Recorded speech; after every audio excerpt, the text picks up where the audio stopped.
Iniciamos un nuevo Descubriendo Artes Escénicas y les damos la bienvenida a todas y todos nuestros habitanteatros que se conectan a estas conversaciones. Hoy llegamos a Nicaragua para hablar con Lucero Millán, quien por 41 años ha desarrollado su proyecto de vida, el Teatro Justo Rufino Garay. Originaria de Sinaloa, con estudios en literatura dramática y teatro de la UNAM, Millán llegó al país centroamericano 2 meses después del triunfo de la Revolución Sandinista y desde su quehacer aportó su trabajo desde 1979 a la fecha a la causa revolucionaria. Ha sido docente, gestora cultural, directora de teatro y titular del Festival Internacional de Nicaragua, monólogos, diálogos y más. Y hoy nos habla de su visión del teatro y su propia trayectoria. Agradecemos su tiempo y palabras, así como ustedes la escuchan. Y sin más, comenzamos. ¿Cómo llega el teatro a tu vida? Bueno, el teatro llega desde muy pequeña. Yo soy de Culiacán, Sinaloa, y digamos que lo más parecido que podría ser a teatro es porque yo gané el segundo lugar a nivel estatal en un concurso de declamación en Sinaloa. Entonces, pues, pues no era teatro, pero era algo cercano. Era una niña, ¿no? Y después había un proyecto desarrollado por Difocur, no sé si existe todavía en Culiacán, Sinaloa, que era Dirección de Fomento y Cultura Regional del Estado de Sinaloa, que tenía como propósito conformar la compañía de teatro del Estado de Sinaloa.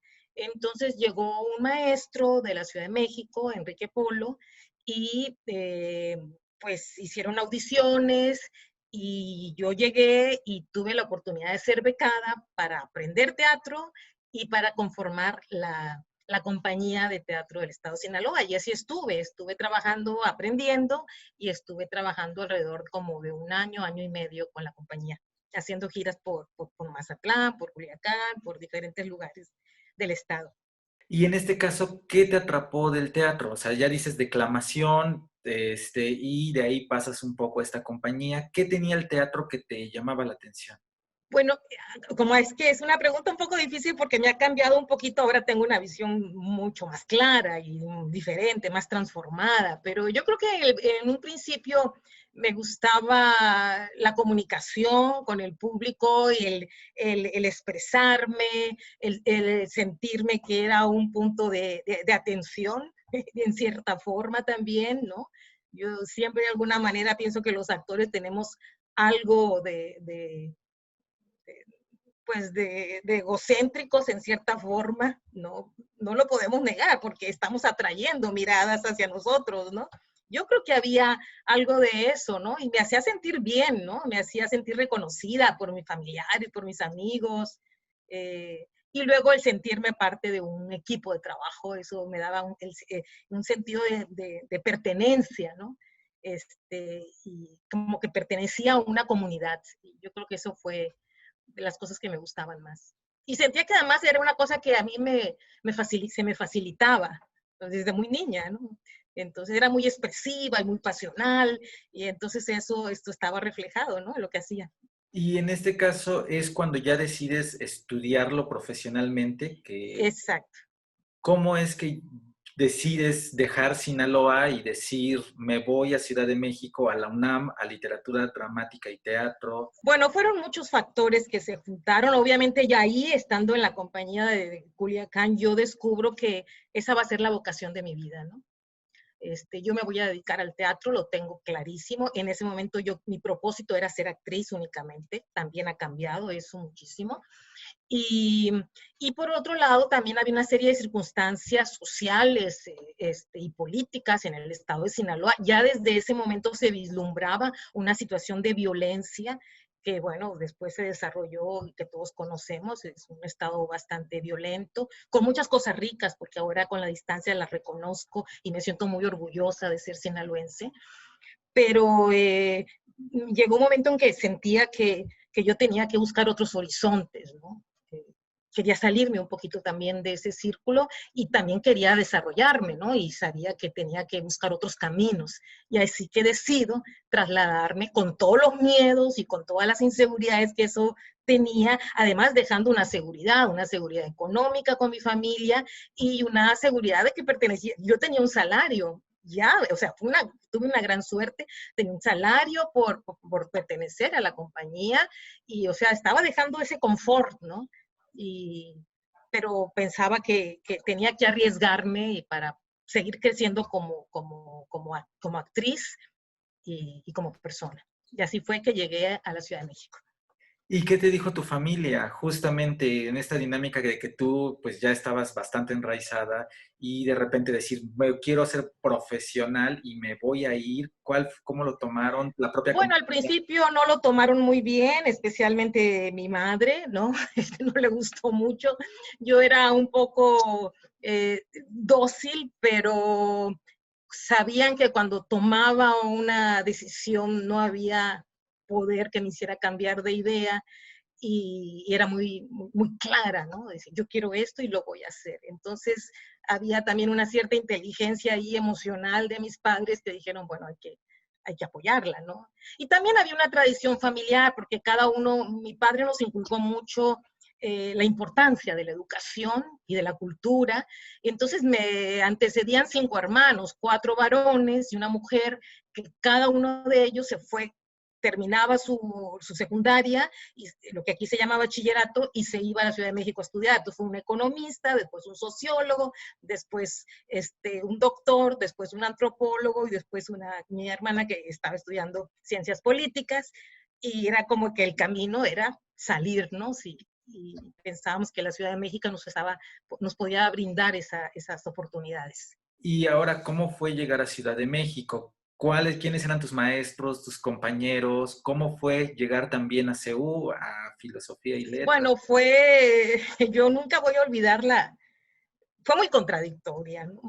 Nunca voy a olvidar la primera imagen que yo tuve cuando yo iba entrando a la Ciudad de México en un autobús, eh, porque primero hice una estancia en Guadalajara, y entonces tomé un autobús de Guadalajara a la Ciudad de México.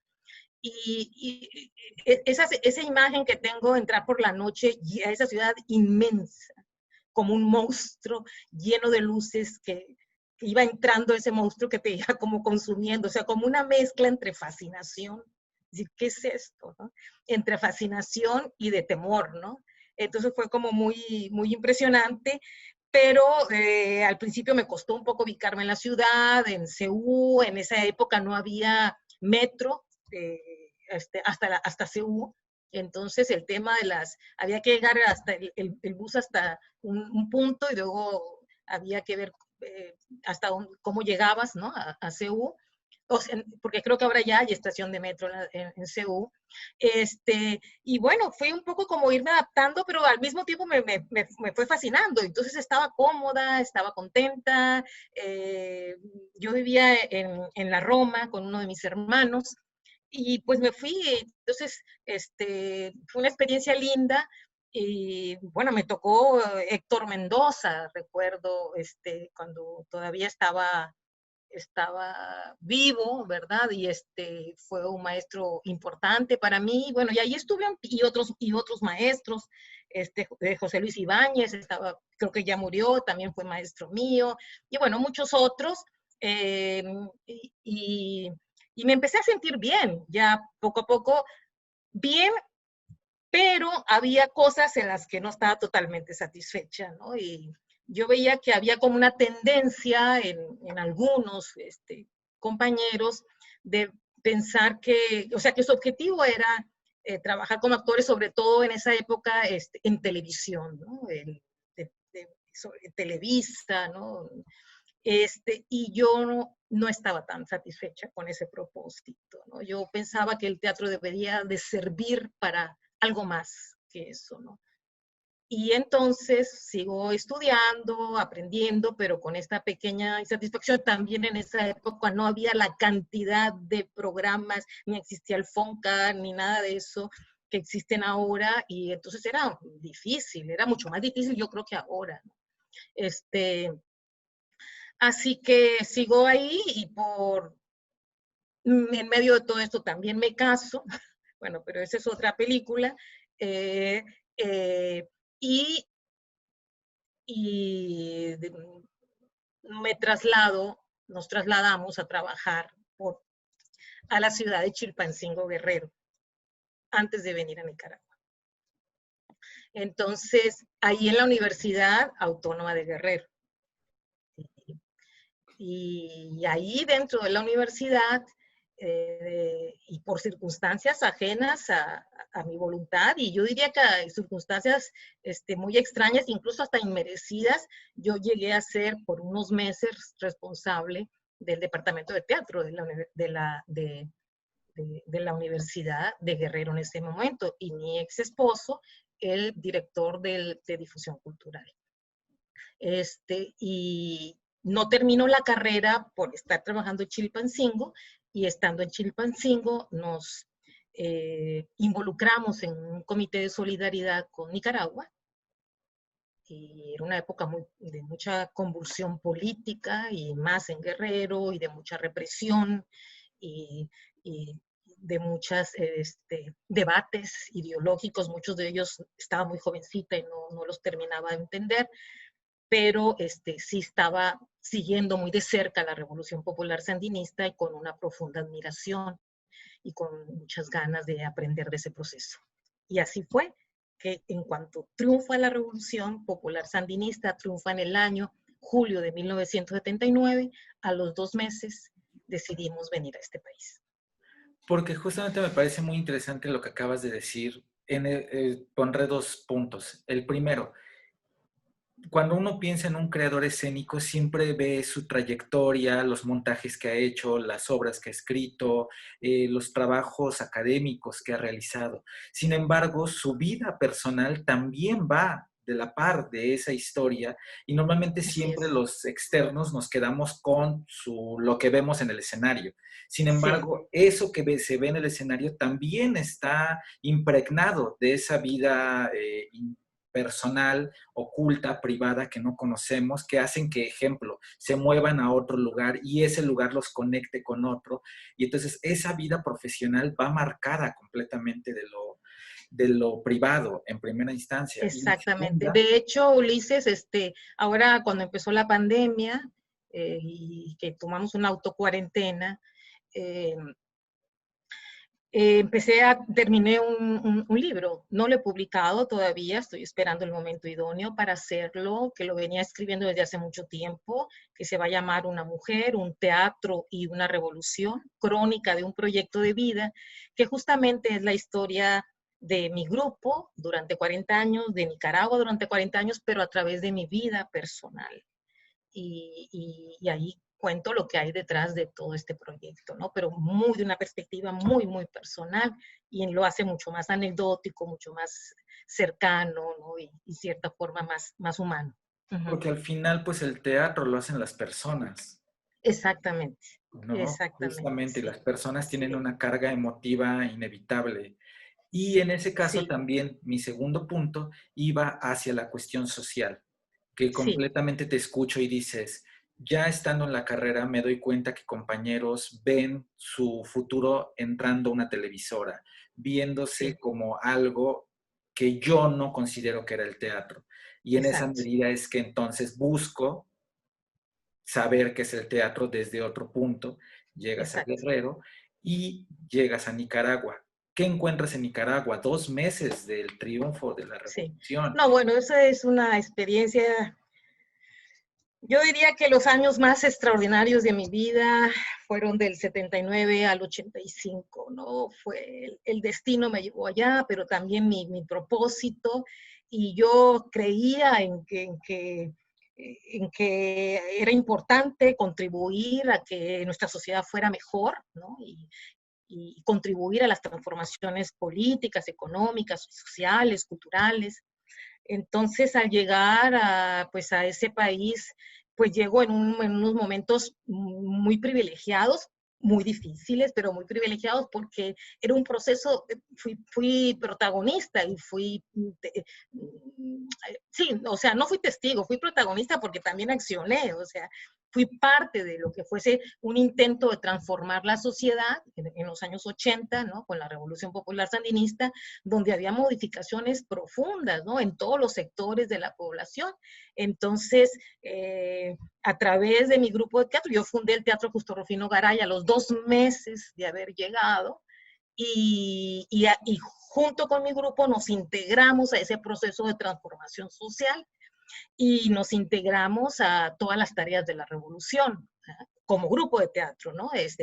A los cortes de algodón, a los cortes de café, a la campaña nacional de alfabetización, nosotros alfabetizamos, a los frentes de guerra, porque también vino la contrarrevolución, hacíamos teatro con los frentes de guerra, llevamos el teatro al campo, y entonces fuimos parte de todo ese proceso, siempre con una visión crítica de lo que nosotros veíamos, porque para nosotros era fundamental que había que cuidar esa revolución y había que empezar a cuestionar aquellas cosas que pues, sentíamos que no le hacían bien a la revolución.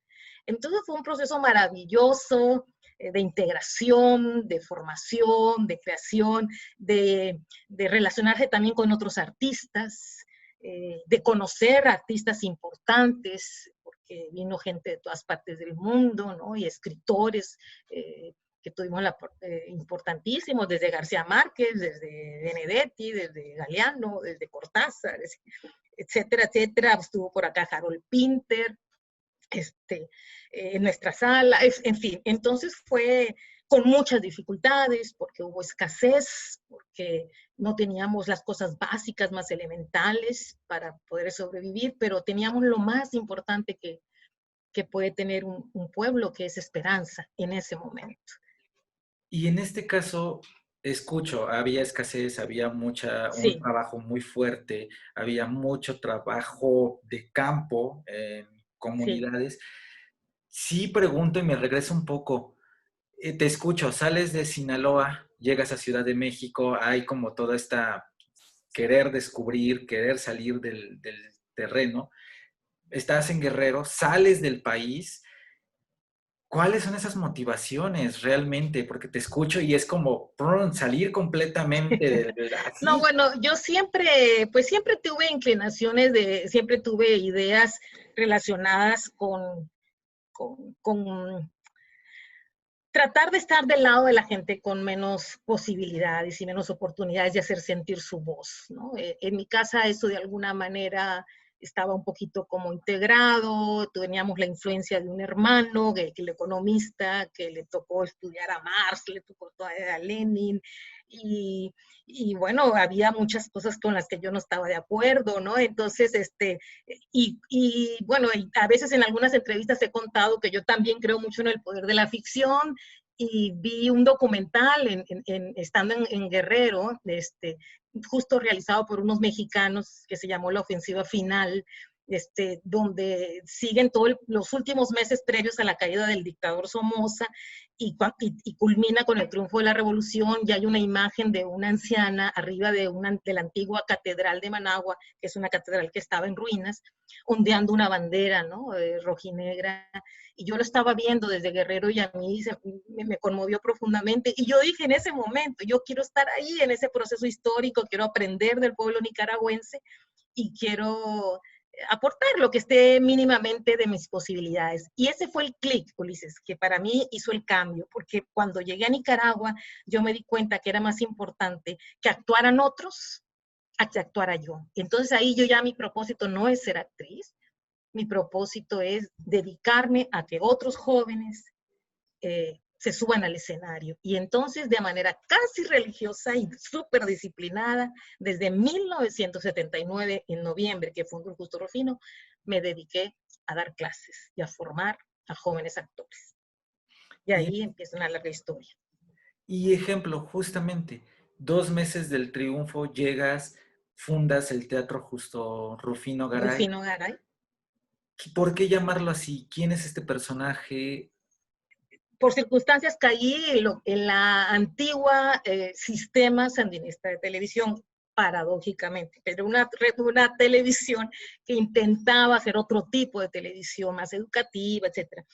Y había ahí en esa época lo que se conocía los secretarios políticos, y entonces había un señor pues siempre eternamente agradecida porque él lo sugirió Luis Guzmán, que le decían el Chidi, y él conoció muy de cerca a Justo Rufino Garay, que había sido un guerrillero sandinista, que hacía teatro como un medio de lucha, y que cayó justo también 2 meses previos a la caída de Somoza y era muy querido por la gente de su comunidad, y él nos sugirió que le pusiéramos el nombre al grupo, y pues nosotros respetuosos de lo que nos estaban proponiendo, que pues dijimos que con mucho gusto, que sería una manera de que se mantuviera vivo y de darle continuidad a su gesta, ¿no? A su trayectoria de lucha y usando un poco el arte como un medio de transformación social.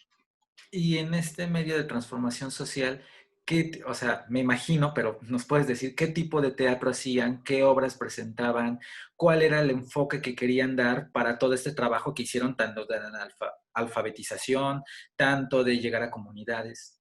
Bueno, ha cambiado mucho la estética. Tengo otro libro también que habla, se llama Teatro, Política y Creación, una aproximación al teatro Justo Rufino Garay, eh, que fue mi graduación, mi tesis de graduación como socióloga, porque también soy socióloga. Concluí mi carrera, hice mi carrera acá en Nicaragua. Pues mira, te lo voy a sintetizar. Como el país estaba en efervescencia, el país era un país colorido, era un país vital, con energía. Entonces el teatro que hicimos en los años 80 fue un teatro de creación colectiva, fársico, que usaba mucho los elementos de la comedia del arte, y porque nos presentábamos en plazas abiertas, en lugares donde llegábamos, donde la gente estaba, y entonces era muy colorido, ¿no? Pero siempre hablaba de temas que hacían, que reflexionaban sobre algunos aspectos que nosotros, como te decía, nos parecía que no eran correctos, ¿no? Como por ejemplo una obra que se llamó A Golpes de Corazón, que fue muy famosa acá, que era la historia de un comandante que en las plazas públicas arengaba a favor de la liberación de la mujer, pero en su casa reprimía la suya, ¿no? Eh, este, o una obra que se llamó Escenas de mi ciudad, que narraba un día de Managua, sí, un día de Managua desde que amanecía hasta que anochecía, pero pasando por diferentes situaciones de la vida cotidiana del país, con acento crítico, o La Virgen que suda, que fue basada en una investigación de una virgen que aparentemente sudaba y que se demuestra que era una estatua de yeso, que los dueños la ponían en la noche en una pileta de agua, absorbía el agua a través de los poros del yeso y luego la congelaban y al otro día llegaba la gente, ponía las velitas y efectivamente empezaba a sudar, ¿no? Entonces, y que también pues todavía hay gente que las recuerda, entonces ese tipo de teatro hicimos en los años 80. Y luego la estética pues fue cambiando muchísimo. Después de que se pierde las elecciones, el Frente Sandinista pierde las elecciones en 1990, y que fue un hecho que modificó la vida del país. Y entonces, a partir de eso, viene otro tipo de propuesta estética importante del Justo Rufino Garay, que ya no era tan colorida, ya no era tan alegre, ya no era tan fársica, y era un teatro más reflexivo, más con matices, más gris, con una poética un poco más elaborada, pero que nos llenó de satisfacciones en términos estéticos. De esa época hay una obra emblemática que fue La Casa de Rigoberta Mira al Sur, que escribió y dirigió especialmente para nosotros Arístides Vargas, y que estuvo en 18 festivales internacionales de teatro con gran éxito, ¿no?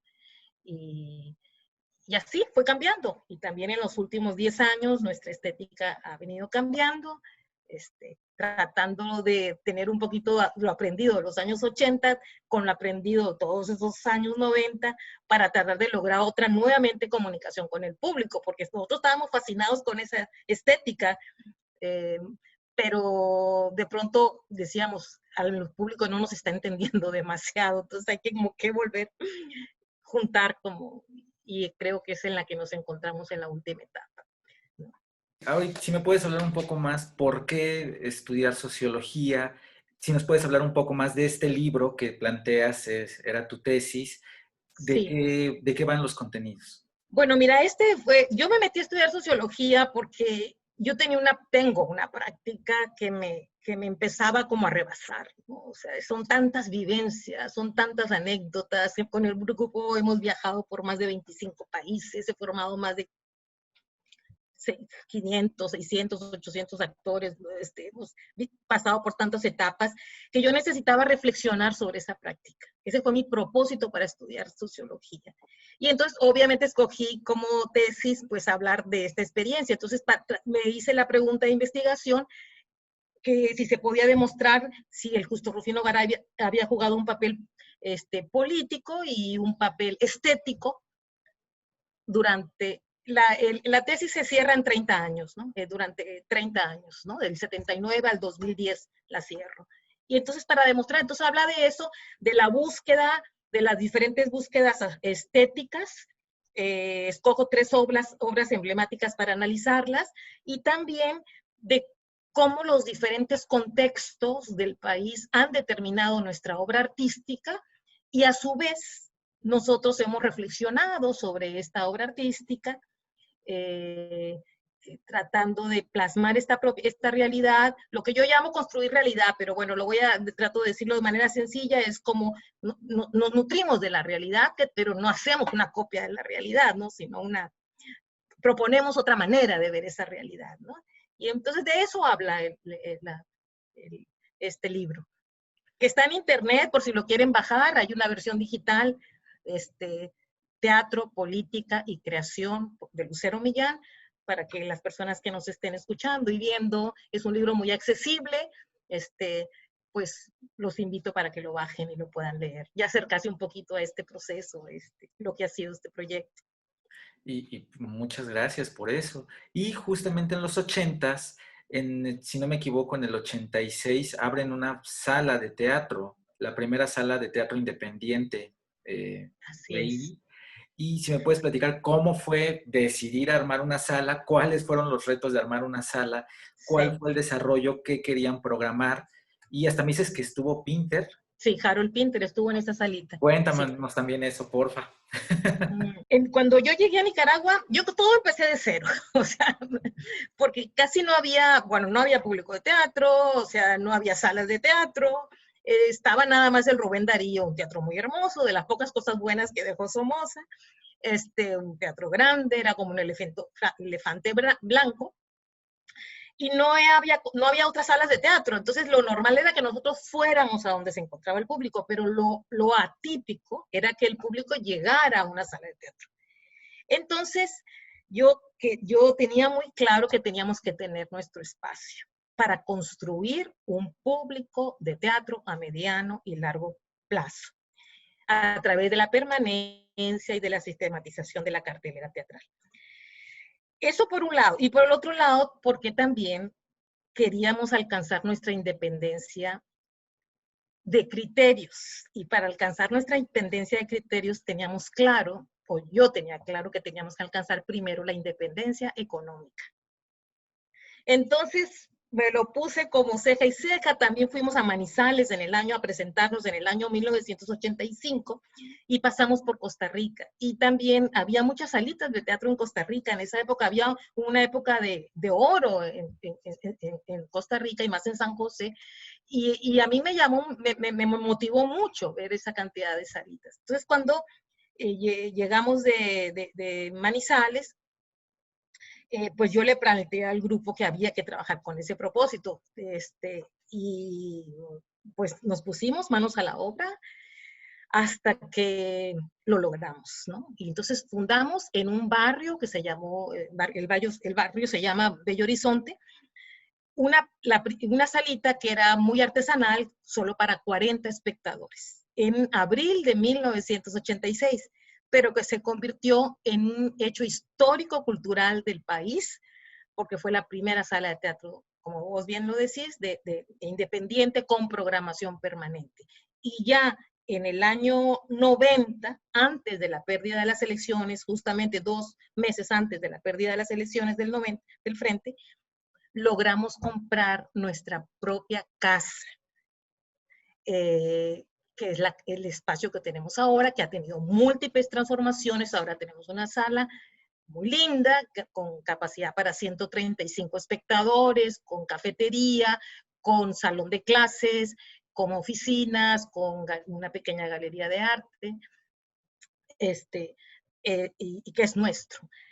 Ahora, ¿cómo lo logramos entre el 86 y el año 90? Bueno, ahí, como te digo, una cosa me fue llevando a la otra, y entonces, como cuando llegué, que me convertí en profesora sin quererlo, y después me convertí en gestora cultural. O sea, he aprendido mucho sobre gestión cultural, y pues empezamos a trabajar y realizamos varias giras a Europa, y empezamos a recoger dinero, y había que convencer al equipo de trabajo para decir, miren, de lo que ganemos no nos podemos repartir todo. O sea, nos repartimos una parte, pero la otra la ahorramos, ¿no?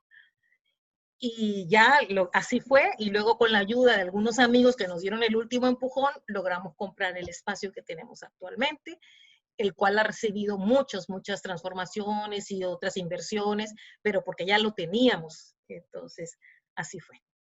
Y ya se ha mantenido con programación permanente desde 1986, con poco o con mucho público, en diferentes contextos y sin apoyo del Estado, desafortunadamente.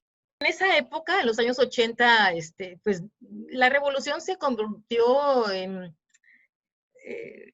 pues en un hecho cultural en sí mismo, ¿no? Importante, que fue muy atrayente para muchos, para muchos intelectuales y para muchos artistas del mundo. Entonces, pues yo no sé si fue, en esa época había una asociación de artistas que se llamaba la Asociación Sandinista de Trabajadores de la Cultura, y yo no sé si fue invitado por esta asociación, creo que sí.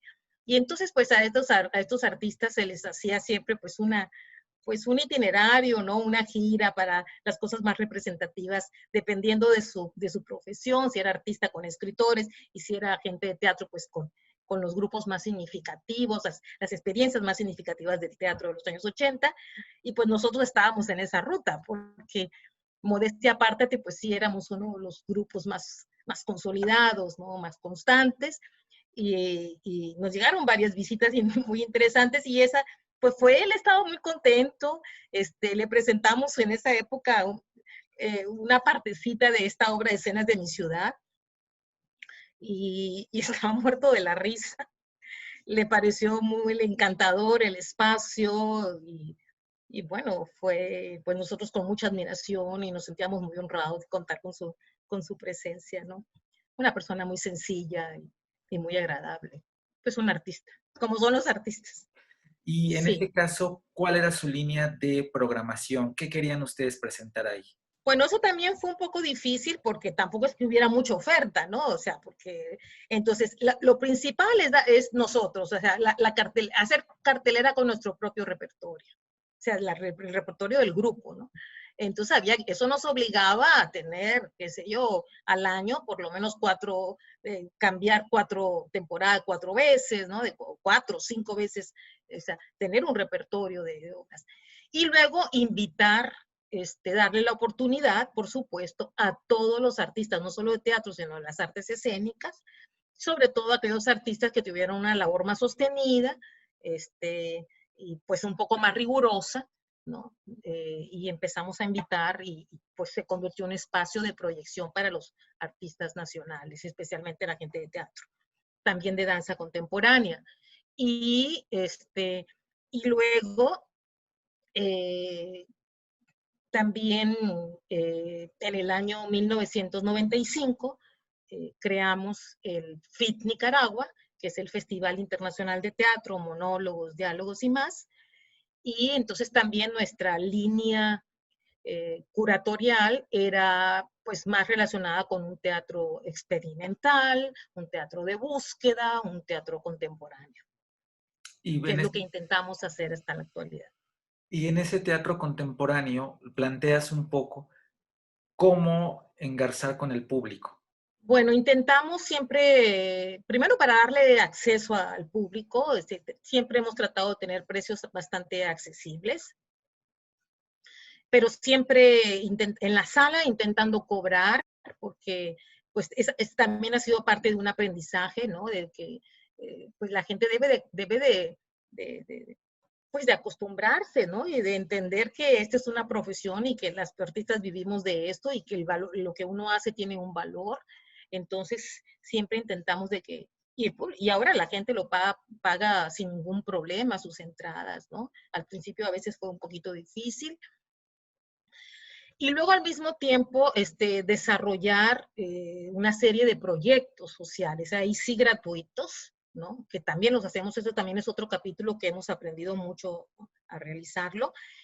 Y crear otros espacios, además de la sala, ahí sí, sin cobrar, con formatos como de café concert, ¿no? Combinando música también contemporánea o de los principales cantautores del país con espectáculos un poco más ligeros que se puedan presentar más en un espacio abierto, ¿no? Y entonces eso también ha sido parte de nuestra programación. Platícame del festival, justamente ya lo mencionaste. Sí, ¿Cómo ha sido esta trayectoria con el festival? ¿Quiénes sí. han ido? Mira, es un festival pequeño porque pues no, igual no tenemos apoyo del Estado, entonces lo hacemos contra viento y marea. Detrás de ese festival hay un gran esfuerzo de todo el equipo del Teatro Justo Rufino Garay. Entonces, es pequeño, pero como te digo, se ha convertido, yo diría que si no es, o en uno de los eventos de teatro más importantes del país y durante muchos años el más importante, el evento esperado por el público. Es un festival que la gente lo quiere primero porque por la selección de las obras, por la programación, porque es una programación cuidada, ¿no? Que aunque no sean demasiados grupos, pero es muy cuidada y sí, básicamente por eso y porque se convierte el teatro en el principal protagonista durante 10 días, y se convierte en una fiesta teatral. También hacemos funciones en un parque, al aire libre, etcétera. Entonces hemos traído importantísimos grupos, desde Pavlovsky, La Zaranda de España, Manel Barceló, el grupo Ron Lala, Improvis, Mala Hierba, el Teatro de los Andes, el Yuyashkani, Teatro Tierra de Colombia. Bueno, de México he llevado también a varias compañías. Hay de Silvia Gutiérrez, que fue compañera mía de la universidad, ha venido en 2 ocasiones con 2 monólogos. También estuvo en la Compañía Nacional de Teatro de México, con nuestras queridas Luisa, Julieta, no, ¿cómo se llama no me acuerdo en este Angelina, momento. Angelina ¿Eh? Peláez, Angelina Peláez. Exacto, Divina, exacto, ella, con la obra de Sazón.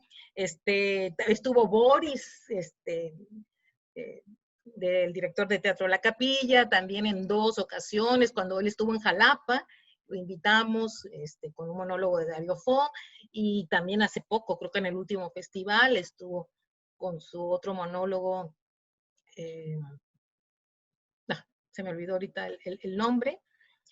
Eh, Así que creo que, pues muchísimos, muchísimos grupos importantes de América Latina han pasado por nuestro festival. Ah, bueno, Esteban Castellanos también, con los pinches chamacos, también estuvo en el último festival, sí. Pasemos a una etapa que justamente dijiste que para ti es fundamental, que tiene que ver la docencia. Sí. ¿Qué es lo que les enseñas a tus alumnos? ¿Cuál es esa enseñanza que tú dices? Es todos los que pasen, ahora sí que generaciones, tienen que quedarse con esta que es vital.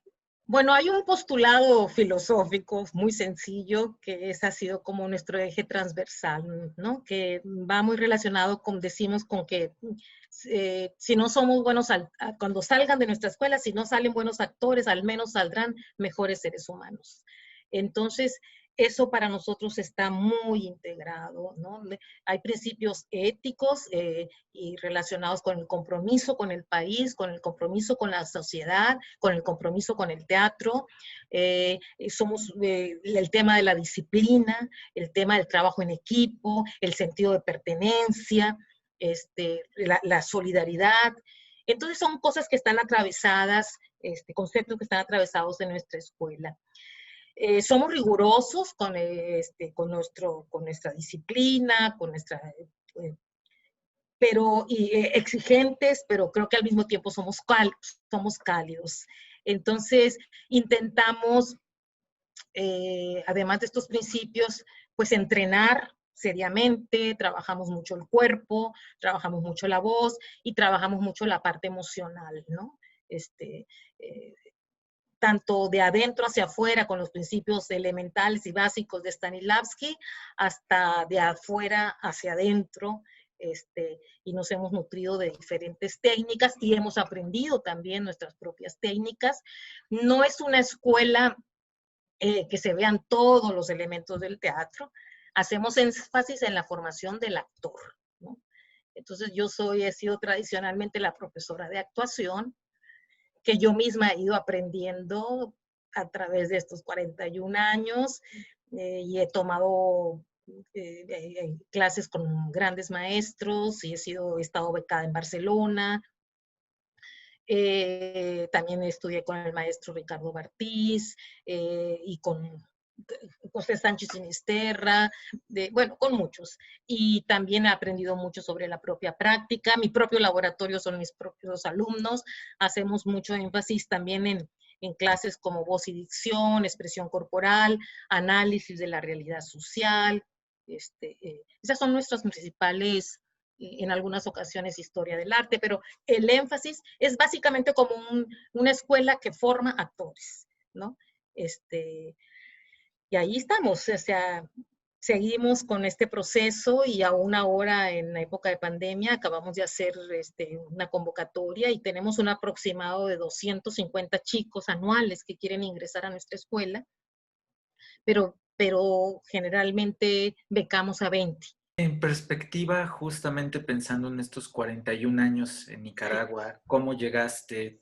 ¿Cómo ha sido la transición que tú nos has platicado completamente? ¿Cómo ves tu propia trayectoria? Bueno, yo me siento muy orgullosa, Ulises, porque como te digo, cuando mi historia está ligada a un país que se llama Nicaragua, a un proyecto que se llama Teatro Justo Rufino Garay, ¿no? Entonces, y me siento muy orgulloso porque creo que he sido consecuente con mi teoría, ¿no? Y para mí eso es muy importante, ser coherente, ¿no? Y pues los aportes que le he dado al país, ¿no? Y sobre todo lo que más me llena de satisfacción es el tema de la formación de los jóvenes, ¿no? Y la creación de un público de teatro a largo plazo. Contra viento y marea, porque como te digo, Nicaragua lo sabe, que no hemos, pues, no recibimos apoyos, entonces hay un trabajo, y me siento muy satisfecha de haber logrado que mi grupo viva del teatro, haya vivido del teatro durante 41 años. O sea, y haber conformado un equipo de trabajo tan valioso, que para mí eso no tiene precio, y si ellos me van también a ver y escuchar, gracias a René, a Félix, a Yosai, a Andy, y a todas las personas que no están en este momento, pero que en otras circunstancias de mi vida han aportado a este proceso, ¿no? Entonces yo me siento satisfecha por el trabajo y además me siento también en esta última etapa muy orgullosa también de ser mexicana. Eh, Eso para mí es muy importante. De hecho, mi último trabajo, porque también soy dramaturga, que mi trabajo que se llama Francisca, es un monólogo que lo escribí yo y para actuarlo yo. Es justamente este conflicto que me genera en la actualidad el estar aquí en Nicaragua, sabiéndome que una parte de mí es nicaragüense, pero una gran parte de mí también es mexicana, ¿no? Y también estos deseos y estas ganas de retomar mis raíces con la cultura y con mi país, porque también soy mexicana, ¿no? Entonces, de esto habla Francisca, que ya está estrenado y que es también un monólogo que pues lo quiero mucho y que el público aquí lo ha recibido muy bien y que sí, me siento satisfecha. Me falta mucho y mucho por aprender y mucho por hacer, pero hasta el momento creo que sí, que estoy contenta con lo realizado. Te haría finalmente dos preguntas. La primera Sí. es muy que estoy viendo detrás de ti todo un librero y veo varias fotos. Si nos puedes compartir a lo mejor de qué son, porque se ven muy bellas, la verdad parece que es justamente esta historia que nos cuentas, pero también en fotografías, no sé por qué me da esa impresión. Bueno, no sé cuáles se ven, pero bueno, esa de estamos cuatro, ahí estoy con mi pareja, Daniel,